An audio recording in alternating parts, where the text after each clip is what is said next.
मैं कानून का विद्यार्थी हूँ, तो मेरा जो रिसर्च ये है कि जितना काम मुगलों ने तलवार के दम पे किया था, जो जो काम मुगलों ने तलवार के दम पे किया था, कन्वर्जन कराया था, लूटा था, बांटा था, धर्मांतरण कराया था, जितना काम उन्होंने तलवार के दम पे किया था, वो सारा काम अंग्रेजों ने कानून बना के किया था। लेकिन उससे भी बड़ी दुख की बात है, आजादी के बाद की हमारी सरकार ने भी, नाम नहीं लेना चाहूंगा, अंग्रेजों के सिस्टम को आगे बढ़ाया और एक नहीं 50 कानून उन्होंने बनाए हैं। उसमें से कई कानूनों को मैं चैलेंज कर चुका हूं। उदाहरण के लिए, जब 1950 में आजाद हुआ, संविधान में था देश में समान नागरिक संहिता होगी, तो नेहरू जी ने समान नागरिक संहिता नहीं बनाई, उन्होंने हिंदू मैरिज एक्ट बनाया।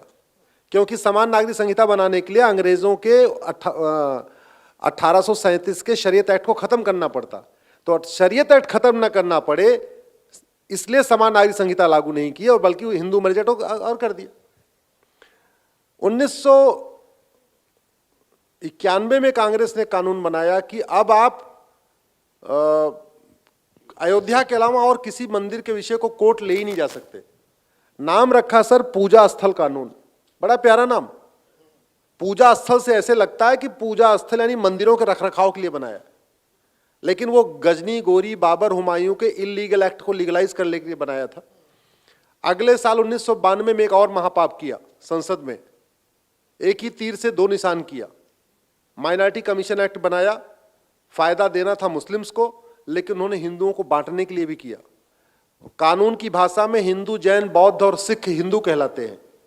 सारे कानून हिंदू, जैन, बौद्ध, सिख के लिए एक होते हैं, लेकिन 1992 में पहली बार कानून बना के जैन को माइनॉरिटी बना दिया, बौद्ध को माइनॉरिटी बना दिया, सिख को माइनॉरिटी बना दिया, हिंदू को अलग कर दिया।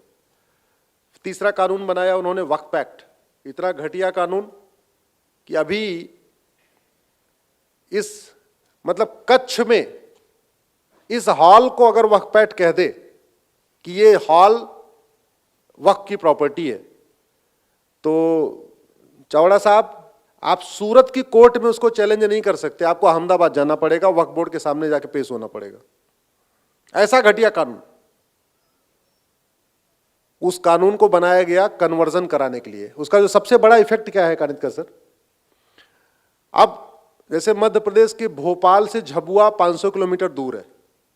झबुआ के आदिवासी जिसने कभी थाना नहीं देखा, तहसील नहीं देखी, झबुआ की कोर्ट नहीं देखी, तो भोपाल तो देखना उसके लिए तो मतलब वो तो अलग ही बात हो गई, उसके लिए आसमान हो गया भोपाल तो।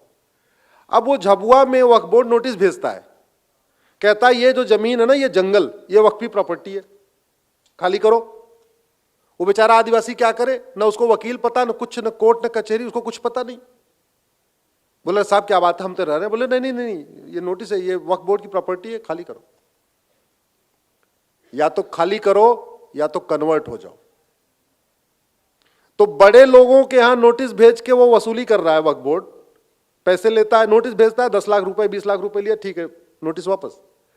लेकिन ट्राइबल एरिया में दलितों का वो धर्मांतरण करा रहा है।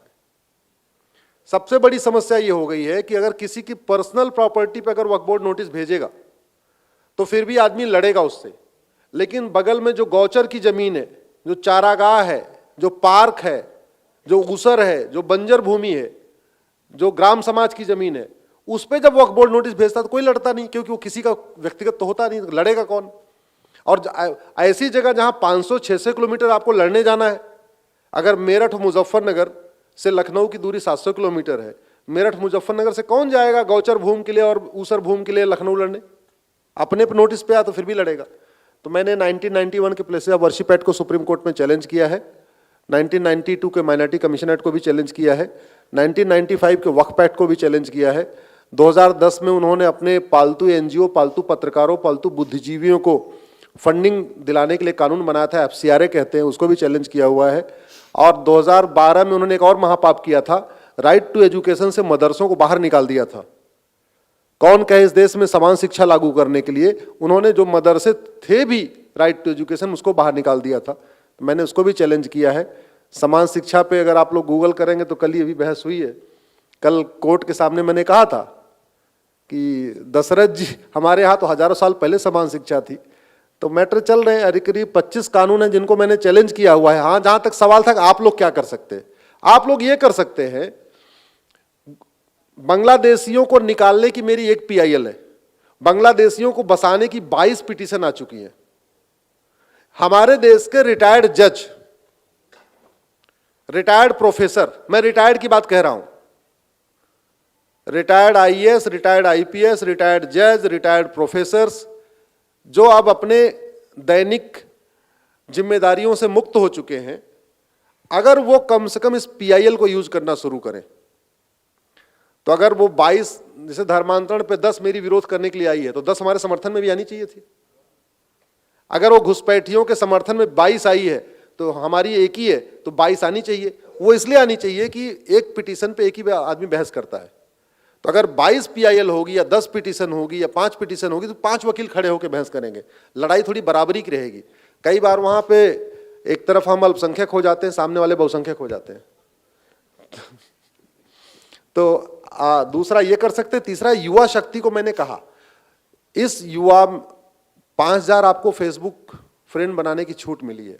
आप एक दिमाग में रखिए कि हमको सोशल मीडिया पे आधे घंटे, 45 मिनट, 40 मिनट राष्ट्र निर्माण में, राष्ट्रहित में, विवेकानंद जी के सपनों को भारत पहुंचाने के लिए, नेताजी के सपनों का भारत बनाने के लिए, जिसको भी आप आइडियल मानते हो, उसके सपनों का भारत बनाने के लिए हम सोशल मीडिया का उपयोग करेंगे। आप विवेकानंद जी की एक किताब ले लीजिए, उसको पढ़िए, उसमें से 5-5, 6-6 लाइन, 8-8 लाइन, 10-10 लाइन अपने फेसबुक पे लिखिए। अगर आप 5-5 हजार फ्रेंड बना लें, तो यहां बैठे हुए लोग 5 लाख लोगों तक कवर हो जाएंगे। तो ये आप कर सकते हैं। अल्टीमेटली चीजों का समाधान सड़क, संसद और सुप्रीम कोर्ट से होना है। संसद और सुप्रीम कोर्ट का जगाने का तरीका है सड़क और सोशल मीडिया। सड़क पे रोज नहीं उतर सकते, लेकिन सोशल मीडिया में रोज 10 मिनट, 20 मिनट, 25 मिनट जाके अच्छी बातें लिख सकते हैं, अच्छे वीडियो शेयर कर सकते हैं। कानितकर जी ने इतनी अच्छी अच्छी बातें बताई, इनमें कई बातें मुझे भी नहीं पता थी, आज अभी तक मुझे भी कुछ ज्ञान मिला है। अब कानितकर जी की बात इस हॉल में बैठे हुए मेरे को लगता है सबके लिए नई बात होगी, लेकिन वो बात ज्यादा पहुंचे, पूरे देश में पहुंचे, तो फेसबुक पे डालिए, उस अभी लिंक जाए और उसको फेसबुक पे डाल दीजिए कि कम से कम। तो फेसबुक पे फ्रेंडशिप करने में कोई कंजूसी मत करिए, कोई वो मत करिए कि अपने जाति वाले को बनाना है, अपने भाषा वाले को बनाना है, अपने क्षेत्र वाले को, केवल गुजरात वाले को बनाना है। कश्मीर से कन्याकुमारी तक सोशल मीडिया का उपयोग करिए, फेसबुक का उपयोग करिए। इस देश में 40-45 करोड़ लोग फेसबुक यूज करते हैं। अनफॉर्चुनेटली उनको गंदी चीजें वहां पहुंच रही हैं, अच्छी चीजें नहीं पहुंच रही हैं। अच्छी चीजों पहुंचाने की जिम्मेदारी हमारी, आपकी है। धन्यवाद। भारत की ओर देखो, ये सुसुप्ति से बाहर आ रहा है, लेकिन बहुत सारे प्रश्न आ रहे हैं, हमारी समय सीमा है। अंतिम 2 प्रश्न बहुत संक्षेप में, बिना संदर्भ के और बहुत संक्षेप में हमारे विद्वत जन उसका उत्तर देंगे।